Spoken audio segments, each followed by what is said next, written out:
It's the Friendly Fire Show, episode 151 for the start of May 2020. I'm your co-host, Steve from Stevivor. I'm Ben from Stevivor.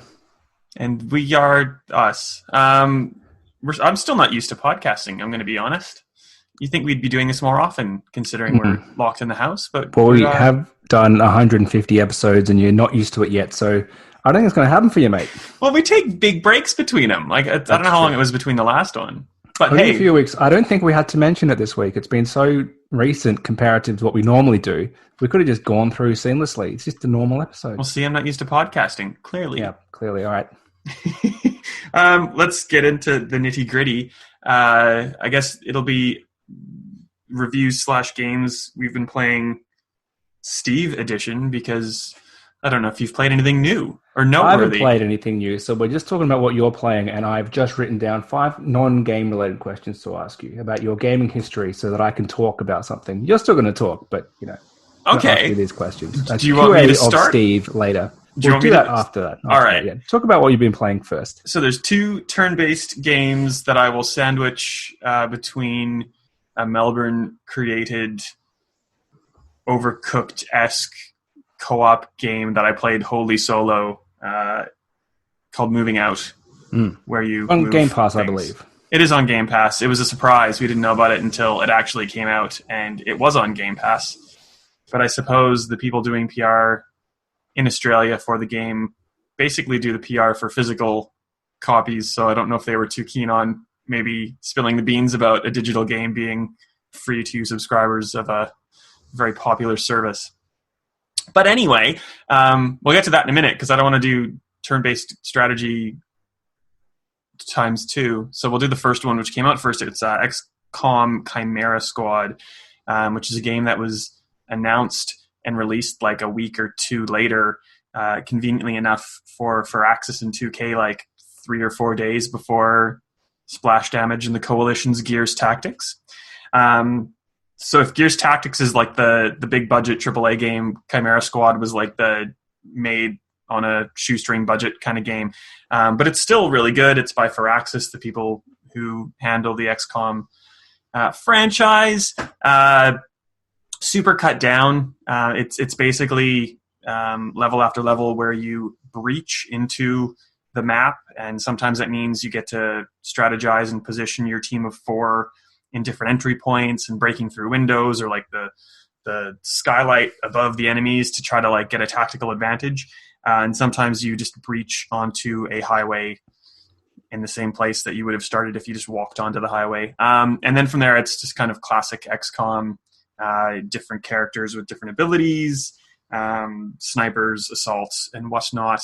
But the kind of cool thing is it's like a side game set after the events of XCOM 2. So it's not just like a human-based squad of agents. It's like all the aliens under the rainbow. So you get to control one of those cool Vipers that can like use a tongue and like grab someone from across the map and then wrap yourself around them to slowly crush them to death. There's an Australian voiced character. And I guess like she's an Australian alien called Zephyr, who's basically just a tank, and all she can do is melee people. And she's kind of fun to play. If you like XCOM, you will like this. It's super cheap. I think it's still like $15 right now on Steam, and it goes to something a little bit higher in a couple days. Super fun. Sometimes looks like it was made in 2 days on a budget of $5, but on the whole, it's pretty polished and enjoyable. And I think I have nothing else to say about it, unless you have questions. I don't on XCOM. We can move along to Gears Tactics if you'd like.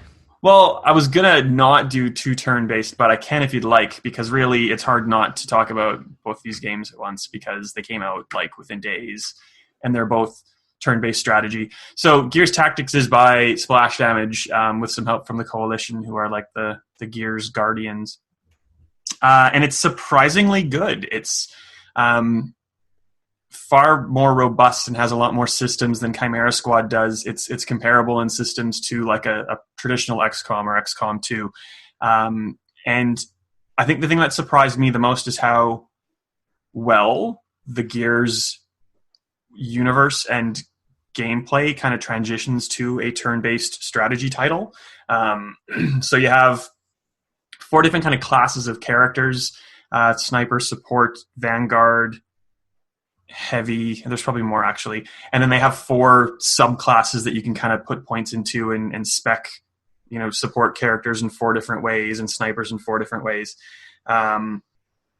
So like you have sniper rifles, which you would like long shots that you'd use to, like decapitate bosses or mini bosses if you're playing traditional Gears. You've got retro lancers, and chainsaw lancers, and they play parts in different executions that you can do. Frag grenades are kind of timed on a cooldown of like 5 or 6 turns, so they're important for clearing swaths of enemies, but you can't use it again for a while. They're also used to close emergence holes, which pop out of the ground. Ask me questions, because I feel like I'm just babbling at this point. Well, this is on Game Pass, so we'll play this if it can run on my laptop, which it probably won't, but it's coming to console, is it? Yeah, it's Game Pass for PC right now and optimized for PC, and you can't use a controller with it right now. And eventually it will come to Xbox Game Pass for console and Xbox One. But I wouldn't be surprised if they kind of time it for the end of the year and maybe just put it out on Series X instead. But probably. You did. All I heard from you while you were playing this is you said the second boss, I think, was really frustrating. So how did you go there? So it's a giant corpser, like the spidery thing, giant spidery thing.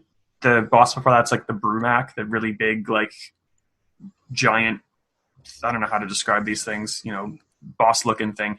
The Brumac was annoying because you have enemies kind of drop in from the sky. You have the Corpser, which has like area of effect paths along the ground where it will like slam its arms down and kill you. And emergence holes are popping out of the ground. So you have to avoid enemies that are falling from the sky and coming up from the ground. You have to avoid the arms that are flailing. If you get too close to an emergence hole, it'll knock you back, and sometimes it knocks you back into the Corpser's path of destruction. And I wish that you could just throw a grenade at an emergence hole that was popping up like you could in the real game, but you have to wait till it actually opens and bad guys pour out of it before you can do anything about it. So that's the only kind of encounter where it's almost more luck-based than strategy, because you just have to have kind of everything happen to fall in line in the way that suits you. Otherwise, you just get destroyed. But once you get past it again, it's fun. And there's lots of different kind of variations and missions. There's side missions that you can kind of pick and choose what you want to do.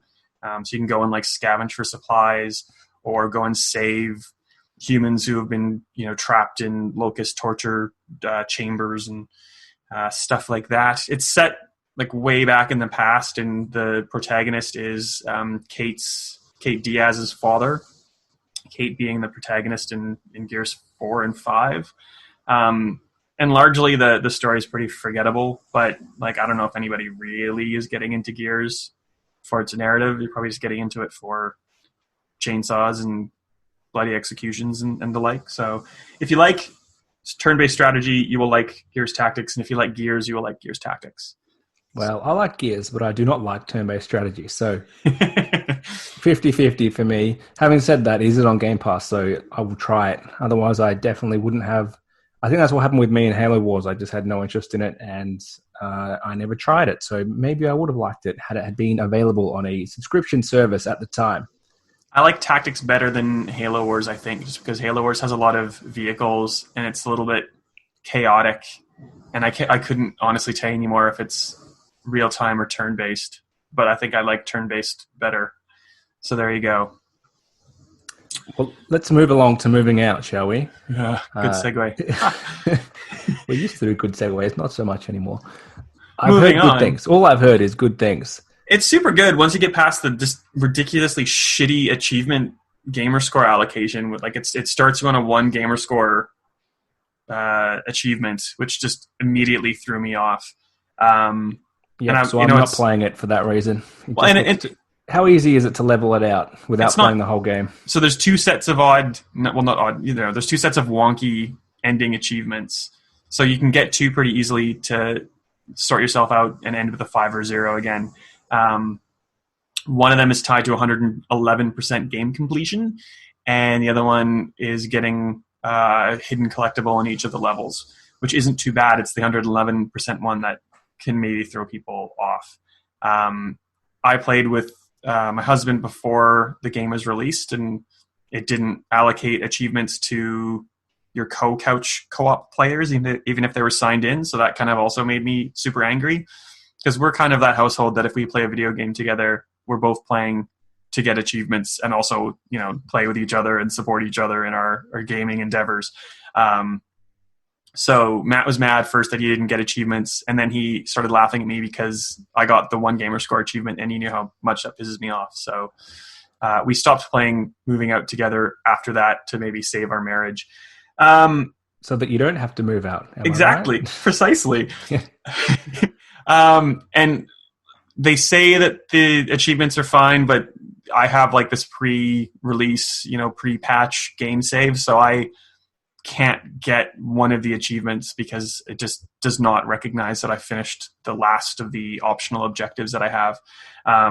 It glitched though, so thankfully I got the 111% achievement, even though I have 110%, because Ooh. the extra 1% is tied to the broken objective that I can't complete. So I would have lost my mind if I had gotten all the hidden consoles for 64 gamer score and then couldn't get the last achievement to put myself back to a normal number. Anyway, sidebar on achievements. Yeah. I was playing Dragon Ball Kakarot this morning. I'm about 20 hours in, or 25 or something, and my internet was down, unbeknown to me. It's gone down twice today, so hopefully this podcast can continue. But so I wasn't on Xbox Live, kept playing the game, and the story-based achievements in that, there's like one every 5 hours or so. They're not very common. I got past the area where I should have gotten an achievement, didn't pop. I realized I wasn't online, connected again to Xbox Live, closed the game, reopened it, it did not pop. I'm starting to think this achievement's not going to happen, and I'm not happy about that. Ooh.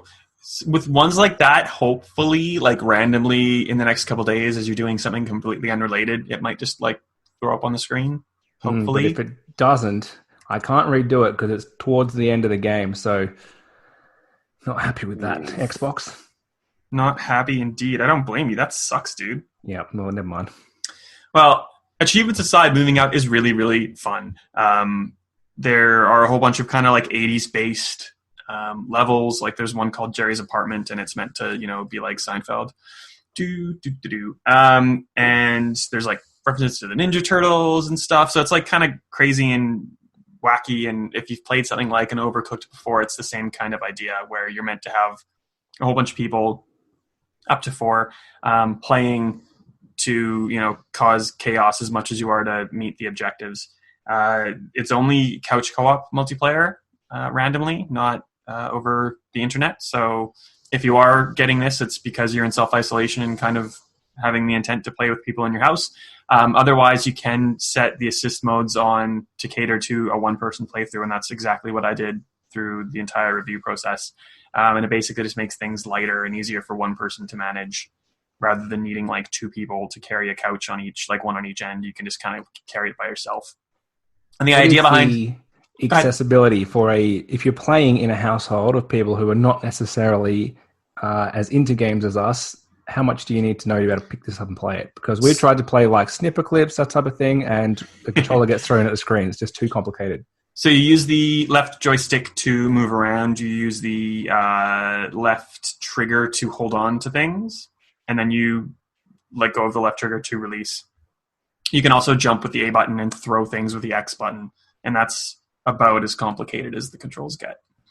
So there is a little bit of platforming here and there that might throw some people off who aren't great with stuff, but otherwise it's pretty good. And the assist mode kind of lets you do a whole bunch of other things, like skip levels if you're struggling to do something. You can just go to the next one if you want to, and makes things lighter and all the stuff I was saying before. And it was kind of set up in mind with parents with like little kids who want to feel like they're helping and contributing, but can't really do a lot. So they can grab a controller and kind of fluff about, and the parent can really do all the heavy lifting. Pun definitely intended there. So it's pretty good. There's 30 levels. There's probably like 10 or 20 extra side little levels, and they're planning on releasing just kind of content that is more like arcadey style, just get from A to B. style encounters.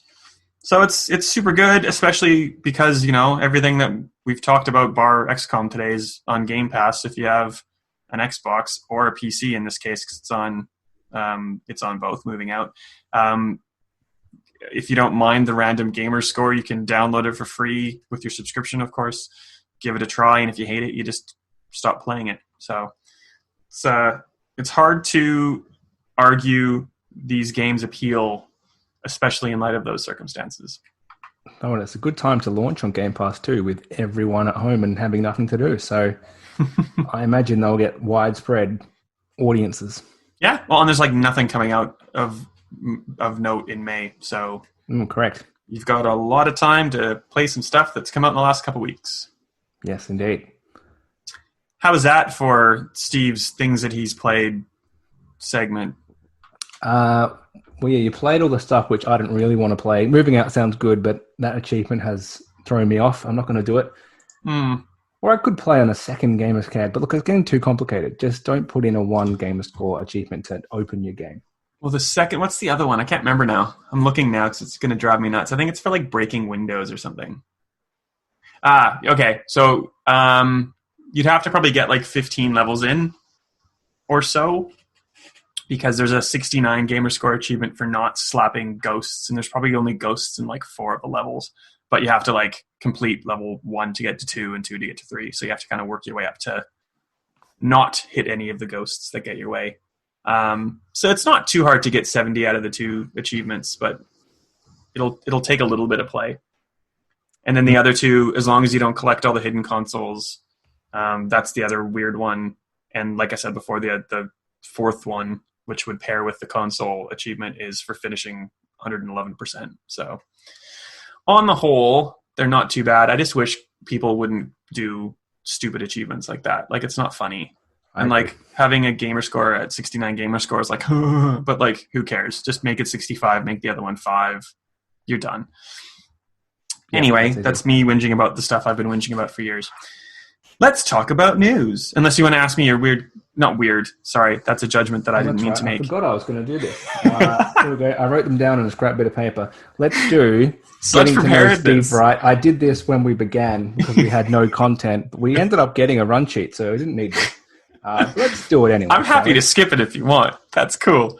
Now we can do it. No, they're all game related. So I think I know. What was your first console? I think I know what that is. This is not the question. I just want to know. I think it was a NES. I feel like, unless like a Commodore 64 counts, because I definitely had a Commodore 64 at home. It's always hard to remember back. So you were starting in the NES days. With the console launch about to happen soon, what was the first console you got at launch? Ooh. Man, I think it might have been an Xbox One. Because I didn't get a NES when it came out. I definitely didn't get a Genesis when it came out. I was moving to Australia, so I almost had an Xbox at launch, but I didn't. And then I bought I might have bought a Wii U, or a Wii, sorry, at launch. Maybe a Wii. Yeah, 2006 Wii. Yeah, that's really bad, eh? It's the same for me, actually. I got a Wii as my first console, and I would have had then Wii U as a second one. So, that's surprising. Yeah, you didn't have an Xbox as your first day one console, but you did get the day one edition. Unless the Xbox 360 Slim counts or something, and I got that on launch day. No, I don't think that counts. I don't think that counts either. But yet now you're having all the platforms. How things change. Xbox One, PS4, Switch. Yeah. All over it. Yeah. For some reason, I was thinking about this for myself the other day. What was that game when you were in maybe primary or high school that everyone talked about for ages? What was that for you? Resident Evil or Resident Evil 2. Because we used to go to there's like 4 of us, and we used to go and hang out at the house of the friend who had parents who bought him anything he wanted. So he had I didn't have a PlayStation at launch. He had a PlayStation at launch, and he had all the games that came with it. And I think we started getting into Resident Evil just as Resident Evil 2 was about to come out. So we would all just go and watch one person play Resident Evil for hours and hours and hours. And that's all we would talk about. And then probably like Mortal Kombat 2 came out on console around then too. And we used to just have sleepovers and play that all night. So there's a theme here, definitely, of Resident Evil. You're back there. Resident Evil 2 and 3, both recently coming back. But it seems to be more common that you used to just watch someone else play a game. Like, I don't know. I know we will do that on Twitch now. I guess that's the evolution. You don't go to someone's house and watch them play. You watch them online. I guess it is. And I always thought that little kids were kind of weird for doing that now. But I suppose that's exactly what I did as a kid. Especially when you put your mind back and, like, I didn't play Resident Evil at my house because I didn't have, one, a PlayStation at the time, and two, probably money to buy the game at the time, and three, I didn't have parents who I could whinge and pester to get things like that because they would have just slapped me upside the head. In a nice, respectable, don't, think ill of my parents kind of way, of course. But I guess that's what kids on Twitch are doing. They can't afford the game. That's the next best thing. Is that right? Yeah. I think so. Look at us. We've just figured something out. The old version we used to do and the new kid version today. Yeah. Now that all said, get off my lawn, etc. I'm old. Well, I think a lot of people, like, you just said you didn't have a PlayStation. This goes to the news if we jump ahead slightly. People are talking about having a different version of the Xbox Series X. We think that's ridiculous because we just want to have the best console, but kids often can't afford it and they don't care about having the latest thing. Yeah. So you kind of forget that, when you're a kid, you often were a console generation behind and you had that one friend who had the new one and you never even thought about, I'm going to get that myself because it was just not obtainable. But that's just how you lived. Now, here's a question for you then. Yes. And, like, it's not to say that you have children right now, but did your parents have, like, did you have consoles in your house growing up? Not until I asked for one. So okay. I think I got a Game Boy and then a Nintendo 64 when I was maybe 11. So your parents weren't video game players? No, I had an uncle with a PlayStation, and that was, I'd go and play that at his house, but that was about it. Now, do you think the world has changed in that there are more people who would buy consoles as adults whose children would have the benefit of just being able to play those because they're already in the house? Well, absolutely. In our houses, definitely. You come to either of our houses, you get two Xboxes and a PlayStation and a Switch. So we're probably not the average case here. But I think people, buy it, especially when they come down super cheap at the end of a generation. What's this Xbox One S now costs about $200 or something? Yeah. I think people just think, oh, yeah, that's a good Christmas present. Or even just for themselves to think, I want to play one or two games, I'll get it. So, yeah, and absolutely. It likely starts out as like a DVD player or a Blu-ray player or something that's easy to get Netflix on or something if you don't want to buy a new TV. Not that like all TVs, you know what I mean? All TVs have that kind of functionality now, not Blu-ray, but I reckon some families do just have consoles because they're the Don Matrick TV box that never came to actual fruition. But not necessarily the latest console. So people will have that Xbox One for ages and think there's no need to upgrade because it's got a couple of games on it and it plays Netflix. So that's it for me. Yeah. Well, let's talk about that rumor. We might as well just get into the news unless you have more questions for me. I'm happy to just bounce off those. I'm sure no one cared about any of that insight into my life. The Series X is a really cool thing. It's weird because it's meant to kind of bridge the gap between, if true, these are all rumors, of course. If true, it will bridge the gap between the Xbox One X. Technically, it's more like the Xbox One and the Series X, but it's not as powerful as an Xbox One X. It can output theoretically at 4 teraflops, where the one can teraflop or can do. The Xbox One X can do, I think, 6. It's less than 4. Yeah. It's more than 4. 6. Sorry. Yeah. So it's less teraflop power. Probably the same or maybe a little bit more expensive than a Xbox One X, but obviously not as expensive as a Series X.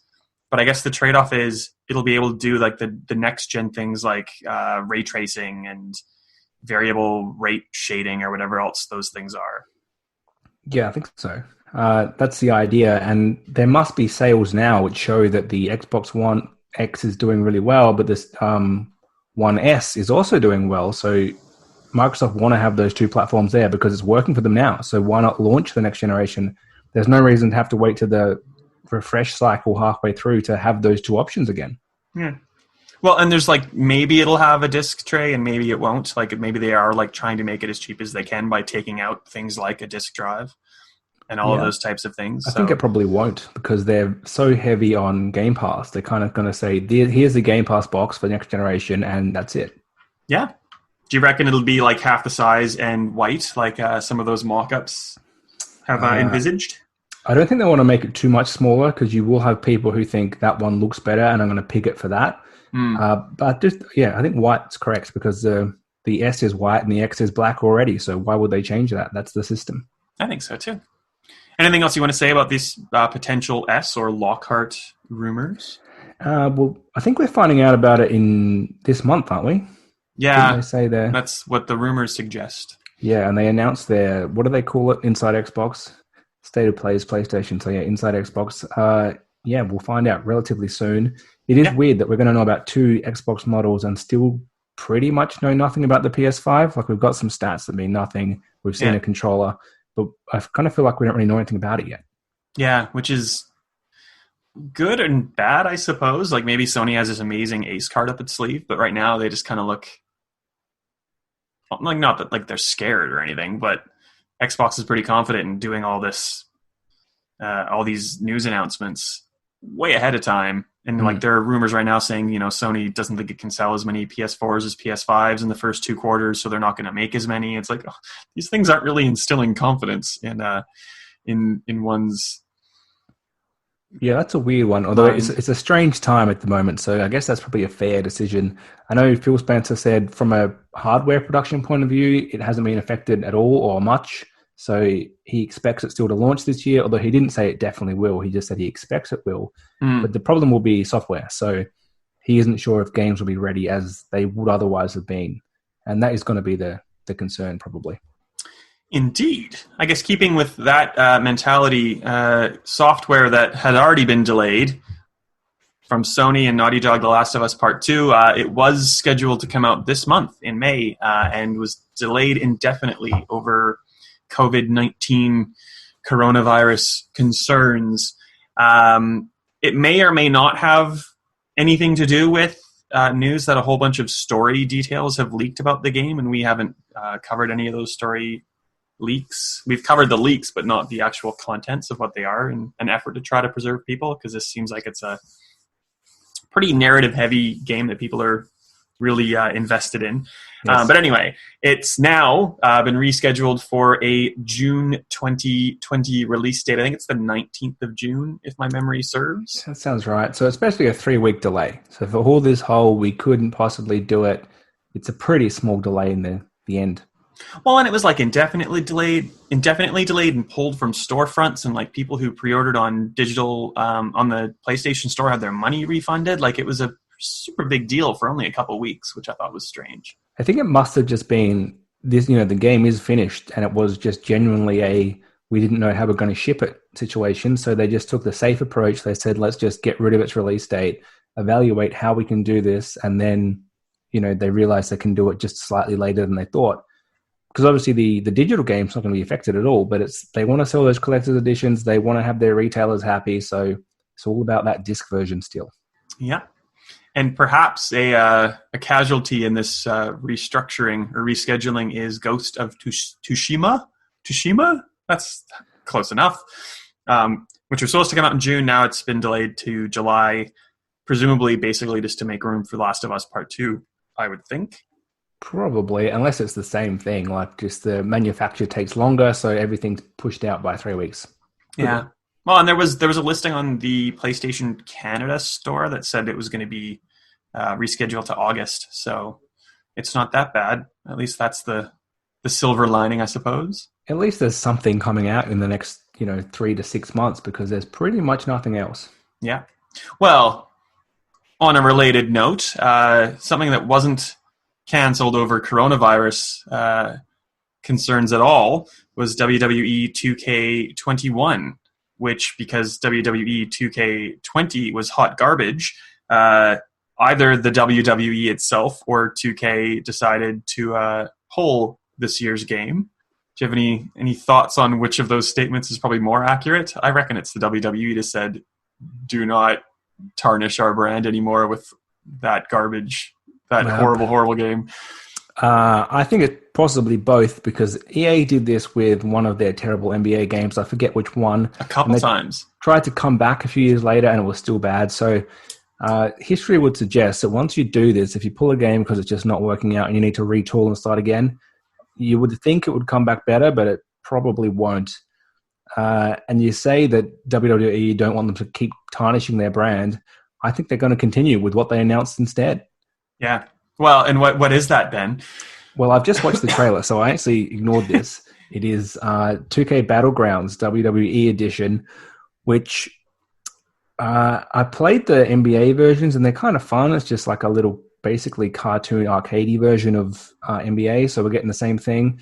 The trailer suggests you can throw people out of the ring and have them eaten by an alligator, which I guess is an extension of what you see in WWE. It's not that far-fetched from what I've seen in some highlights. I think The Rock does that, actually, so he's back. Yeah. Any thoughts on this? Well, yeah, it's by the Playground Saber Interactive, I think, the NBA 2K Playgrounds team, who used to be NBA Playgrounds and were acquired, I think, by 2K, or at least the franchise was acquired by 2K. Super cartoony, really stylized. I think like The Rock and Stone Cold, Steve Austin and John Cena looked pretty cool. But like the female wrestlers just looked like weird and dumpy to me. Like they didn't quite get they got the short end of the weird cartoony stick, I think. Their proportions just look a little bit weird to me. Anyway. I think The Rock in real life's proportions are so weird that he translates quite well to an exaggerated cartoon. And it looks like NBA Jam butt wrestling, I guess. So if you're if you're a WWE fan and you bought this yearly sim year after year and it got canceled and you had this instead, like I don't think I'd be that happy about it. Yeah, it's a big pivot, but we'll see. They have to do something with their license, I guess. Yeah, well, I reckon this was in development and it was supposed to run concurrently with the normal WWE game, but yeah, probably. When one is so bad that you have to apologize because like Fix WWE is trending on Twitter for like a week. At least 2K, however they came to this conclusion, they're doing the right thing by not releasing another broken game this year and maybe taking some time to rework development. And it's because like Yuke's stopped doing the game and Visual Concepts, who does the 2K series, the NBA 2K series, kind of just like took it on board as the new developer. So like I feel bad for Visual Concepts, but like the game was horrible, so it is what it is. Yep, that's fair. What should we talk about next? How about we talk about... Well, we sort of talked about it anyway. Might as well just get out of the way. Actually, no. I'm looking at my notes, and my brain is going a million miles a minute, and I realize there's a connection to two other stories. So let's talk instead about the classification of Cyberpunk 2077 here in Australia. R18. R18. What else would you expect? I could have guessed that. There was concerns about like the depictions of drugs and sex and violence, but it's been rated R18 without any changes and is listed as having high impact sex and drugs and violence. So perfect. That's what I'm looking for. And it's not. It obviously is like fake drugs or like whatever drug usage. It's not real world drugs. Or CD Projekt Red did a really good job of convincing the classification board that there weren't advantages to taking drugs. I guess that's it. I'm sure there are. Well, the ratings board, the story here is that it didn't get censored at all. So even though we have an R18 rating, the censorship board, the ratings board still does not like anything relating to drugs, even if it's fake, even if I think the example people always go back to is, was it Far Cry or Fallout? Fallout had fake morphine, so they called it X-Mod, I think. Something like that. They had to rename it. Yeah, so they had to rename it because they couldn't have any, even though it's perfectly legal to use drug in certain circumstances, they're not allowed to have any drug benefits at all. So even though you're an adult, they still say that needs to be censored. Like it or hate it, that's just how it is here. And somehow Cyberpunk has avoided that. Yeah. Well, they were saying back at PAX Oz 2019 that they didn't think it was going to be a problem, they being CD Projekt Red. I'd had conversations with like people at Bandai Namco who are the distributors here, and they were equally as confident it would be fine, and lo and behold it was. So there you go. Good news for them. Randomly, this week we had the Microsoft CEO Satya Nadella. I think I said his name right again. You can write it. I can't pronounce half these things. He finally confirmed that the Xbox Game Pass subscription program has over 10 million subscribers. And since Game Pass's inception, Microsoft's been really, really tight-lipped about ever detailing those numbers. I talked to Phil Spencer, the head of Xbox in London, and he wouldn't tell me the number, but he said it's obviously good business for us. We wouldn't be doing it if it wasn't something viable and sustainable. So I don't know what prompted this change in Microsoft's stance, but we know that 10 million people per month are, either giving $1 per month or the full subscription amount, depending on when they jumped in. And the long and short of it, I'm bad at math, means that they would have a lot of money to, be funneling back into things like Xbox Game Studios and the like, and that's why they can take things like Gears Tactics and put it on the service for free to people who have it at launch. I think there's a couple of reasons why they finally gave a number. One, it's a milestone. Two, they can say, and it sounds very nice, we have 10 million subscribers, and that is 10 times more than PlayStation Now. So it doesn't take a math genius to figure that out and what they're rocking with. And I think PlayStation have even said the next generation will be about active users, not about how many consoles we sell, because they know a lot of people are going to buy a PS4, as we talked about earlier, and they have that. It plays current games. It's their media box. They're not going to see a reason to upgrade as quickly as this current generation and even the last one. I think you're going to have a lot more people thinking, I can get the games and the content I want already on my current console. I don't need to upgrade. So Xbox has already moved there. PlayStation will move there too. They're going to talk about active users or subscribers. So that's the new metric, I think. It's not going to be, PlayStation has dominated this generation. We all know that. Xbox don't even give a number, but that's not the number they care about anymore. Yeah. Well, yes, I don't think they're happy to say how many people have bought an Xbox One, but they are saying that there are over 90 million active Xbox Live users. Exactly. In addition to that 10 million subscriber count for Xbox Game Pass. So hopefully they can build on that for the next gen. Game Pass to me, PS, we're not getting sponsored by Game Pass, but it's really hard to not talk about Game Pass and sound like it's somehow your sponsor, because it's just super good value. You get all these games. It's, in the transition from Xbox One to Series X, you get Halo Infinite on Xbox One, you can start it there and you can just take it with you to Series X, and your achievements and your saves and everything else just comes with you, and you don't have to rebuy it or do anything else.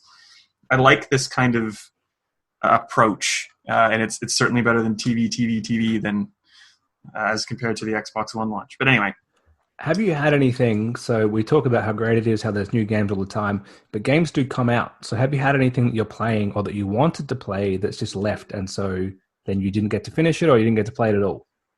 No, only because they give you a month to really wrap your head around when things are leaving. So there have been a couple games where I'm ooh, I need to get on that. And I have. Or if it's one that I'm not really invested in and can't be bothered when it leaves, I'm not really that upset about it. And to be honest, we get most of the games anyway as reviewers. And the ones that I probably care the most about are the first party titles, and they don't leave. So I don't know. I sound like I should be just going door to door and selling Xbox Game Pass subscriptions to people. Yeah, why not? I think that the first one that people will notice might be GTA 5 leaving, which is being replaced by Red Dead Redemption 2. And pretty much, I thought everyone already owned this game, but apparently not, because it's one of the most popular games on Game Pass. So people may notice that leaving. And of course, you can just buy the game, but this is probably the first real big AAA game that's leaving that obviously Microsoft don't have any control over. Yeah. If you have opinions on that, please let us know. Anything else you want to talk about in terms of Game Pass or Live or anything like that from that little tidbit? To death, I think. Cool. Yeah. Well, the thing I was going to talk about before is that there was an Xbox Inside Xbox live stream scheduled for this coming week, and you mentioned that before. We might hear about the Series S, but what they've said so far is that it's really just going to be about gameplay. And they also kind of made it seem like it's going to be more third-party publishers and gameplay. So I don't know if we're going to see a lot of like Halo Infinite or Hellblade 2, but already confirmed is the newly announced Assassin's Creed Valhalla. Yes. So you have played. You saw this earlier, did you not?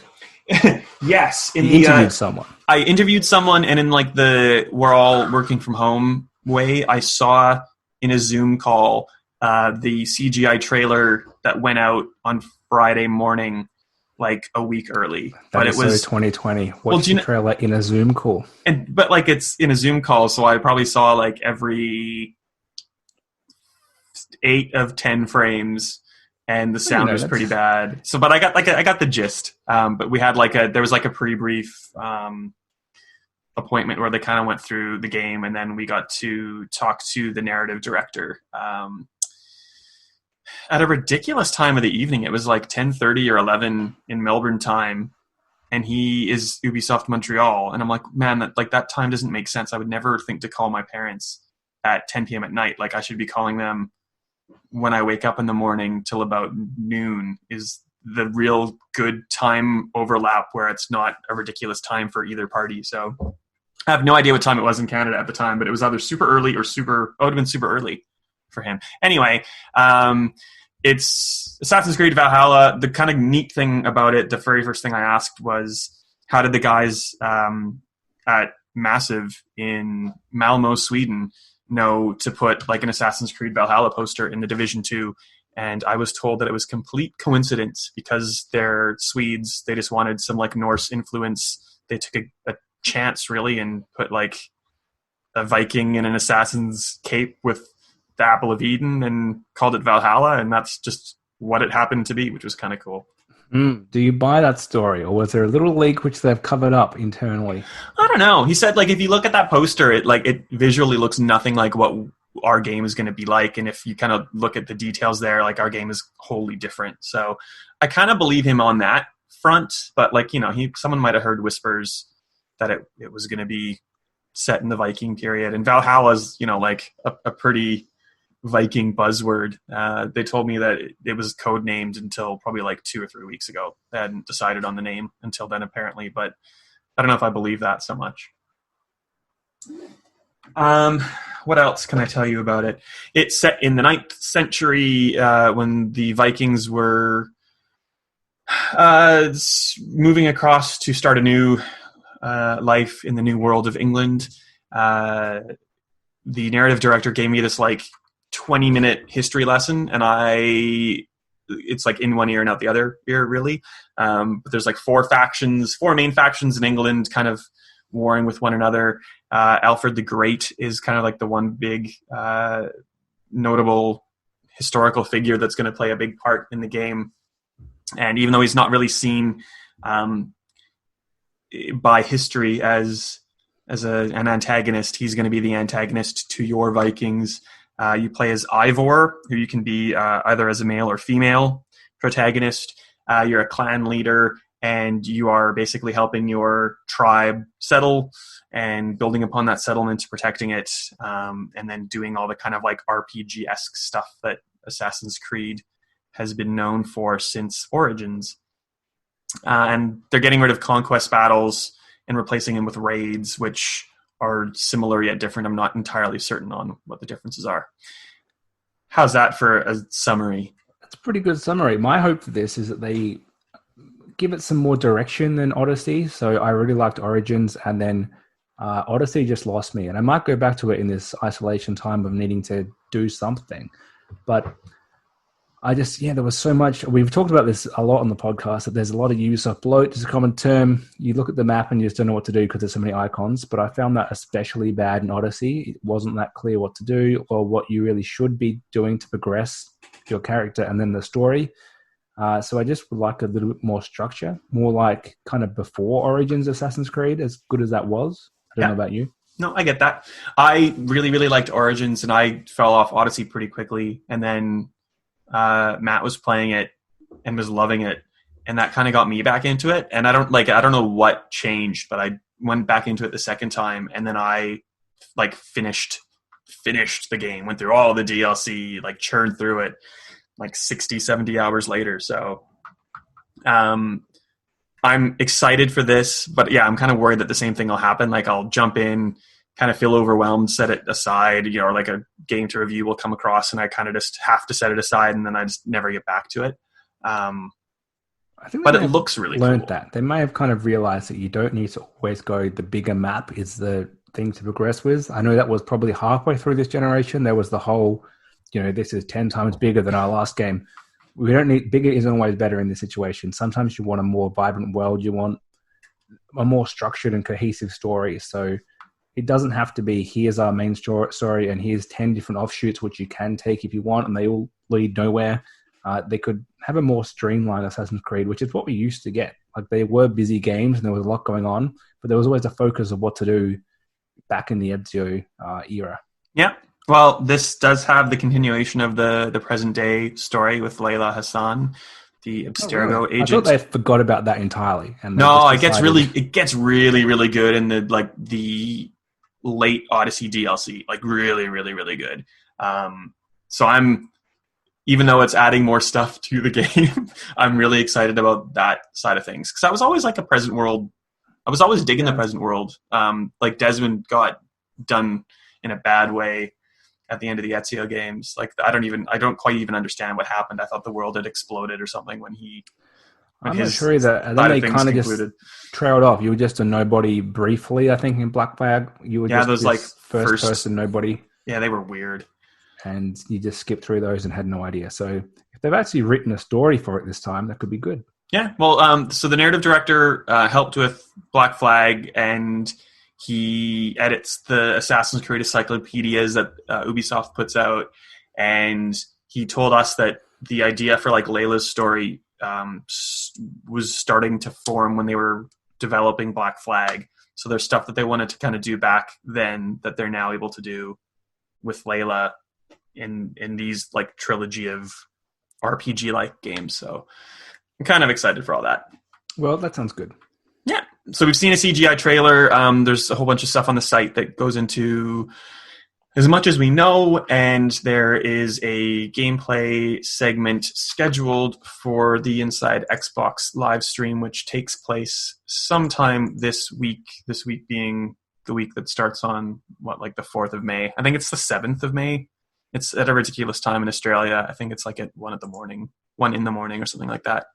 I'm basically stalling to try to find the time, and I'm almost there. I'll catch the news on Twitter the next day. 1 a.m. on the 8th of May. Okay, pass. So that'll be next Thursday, Friday? Thursday, I think. Man, we're really good at this. Nope, Friday, you're right. Yep. Friday morning. No facts. All right. Yeah, we're good like that. Well, we're getting that, but what we're not getting is we've talked Xbox streams, we've touched on PlayStation briefly. We will not get a Nintendo stream in June as they've done every year for the past few years in their E3 showcase. Yeah. They pretty much just said, we're working from home. We don't know how to do it, which is, I do wonder how Xbox have got it all together if it's that hard. But, fair enough. If you can't do what you want to do, there's no reason to rush through it. And probably, I would say they've had some delays as well, which they haven't quite worked out. So that probably feeds into it. Yeah. Well, I've got a couple friends in Tokyo who just say that Japan, it's weird because like you think of technology and you probably do think of Japan or the like, they're just not coping with the working from home as well as you would think. They're a little behind on like maybe their mentality, not the technology, but like how to do something. And I guess if we think about Nintendo, you look at how Nintendo has always kind of done its online strategy, and that's very lacking. Imagine. Yeah, so I guess working from home not going well for them isn't that much of a stretch in my mind. Speaking of terrible online services for Nintendo, they were hacked horribly the last couple of weeks. So you should, you know what? I have 2-factor on every single device, but I didn't have it on Switch because I think Nintendo may have not had it when they launched Switch. Probably not, knowing how far behind they are. So you should definitely enable that if you don't already have that. If nothing else, then to protect your turnips. Yes, well, it seems like people were just having Fortnite bucks stolen off their account and, their credit card used for stuff. So always secure that. Turnips is pretty much, I had a big loss on the turnip market this week. Oh, no. Time. Not a big loss, just not a big win. So that's a loss. Matt was struggling to catch a scorpion before they disappeared off the southern hemisphere. But I've told him that the scorpions now appear in the northern hemisphere, so he has friends. I'm sure he can catch a scorpion if he desperately wants to. You can't travel in. You can't take a real plane, but you can take that little Animal Crossing one. And it does seem like Nintendo was saying, well, even if we didn't have this whole pandemic, I think they were going to say, we've given you Animal Crossing. That's it from us. We'll come back at the end of the year. Like, you don't need anything else from us. So that's the feel I was getting from them anyway. Well, in June, there was rumored to be a direct that was going to basically focus on the 35th anniversary of the Super Mario franchise. And there were rumors that they were going to announce Switch ports of Super Mario Sunshine and Super Mario Galaxy and maybe another one that I forget. I think 64 was the other one. Yeah, and the rumors say that is also delayed and will not be announced because there's no platform to announce in June. And I guess something if that's true, 3 games in one. Is Nintendo going to give us here's one package with all of them, or is it going to be each game costs $80? That even one, though it's super old. It's definitely going to be that one. Yeah. Something that was announced today that I'm sort of across, but not really, is the Summer Games Fest. So it's like another Jeff Keighley vehicle, which has been described as a multi-month global festival that highlights video games and will include breaking news, in-game events, free content announcements, and more.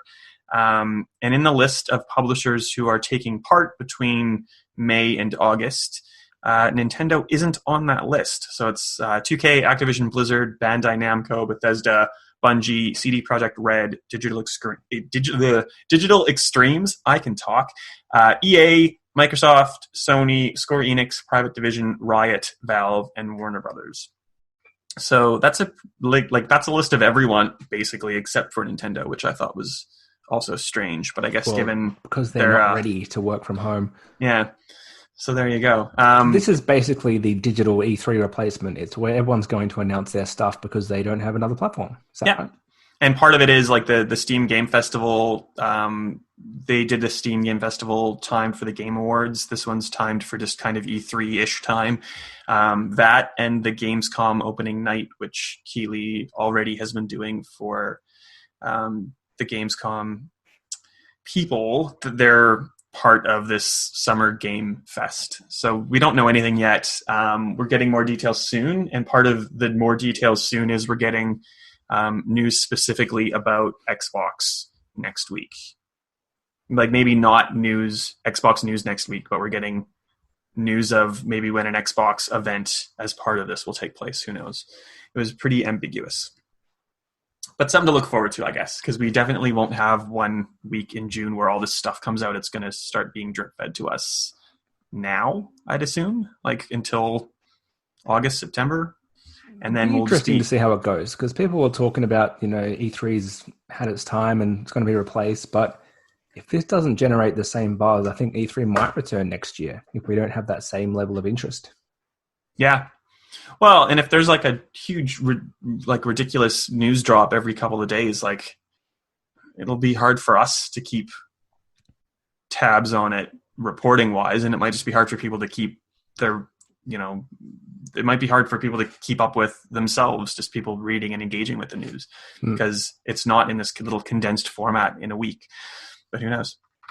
Might be good, might be bad. We'll see. If it goes great, then that's it. That's the end of all conventions ever. This is the new way we're doing it, all from home. I hope you like your trailers over Zoom. All right.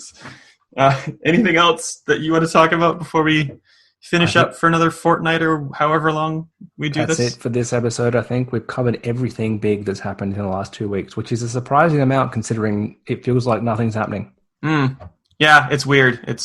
I'm sick of talking about everything. Like home wise, self-isolation wise. Unless you need to talk, Ben, are you okay? I should always make sure that you're doing okay. Yep, I'm fine. Same kind of like, I'm just so sick of talking about it kind of thing, or exactly. Let's just go back to normal. Yeah, pretty much. I would like to work from home every couple of days, though. That'd be all right. I'm fine with that. I would also be able to leave the house and not even like go to the pub, just go anywhere, really. Go watch a movie that I don't have to watch on the couch. I do like having, sweatpants on 90% of the time, but that, I'm sure I can get used to that changing. Could be a while, but yes, I would like to see a movie and go to the pub. That's basically the two things. Have you downloaded the COVID Safe app? I have, but I don't think it's active because I turned off notifications and I feel like that disabled it. But, don't be sending me notifications on your stupid app. Yeah, the notifications are like every couple hours saying, is it on? It's like, well, can't you tell? Yeah, and I turned them off and I feel like that turned the thing off. So anyway, yeah, well, I think it's pretty shitty and they should have done a better job of this if it's so crucial. I also don't understand the 10 million people they're going for because didn't they say 40%? But when you take out children or teenagers and then you take out, old people who have an iPhone 4 and can't get this app, that leaves you with like maybe 15 million people who can get it. So that's not going to happen. Yeah, well, I don't know. Just if you're not going to get the app, or even if you do have the app, guys, just do the right thing. Wash your hands. Keep your distance. If things kind of relax for a little bit, don't go nuts and have like 5 house parties. Just, go play Moving Out with your housemate or something. That's it. Perfect. All right. Head to Stevivor for stuff. I'm SWrightAU on social media. Ben. I am, Ben_Salter on Twitter. And that's it. Thanks for your time, both people listening and Ben. Thank you. I'm stopping it there. I just forgot how to actually stop this Zoom recording bit. So give me a minute. We'll get there.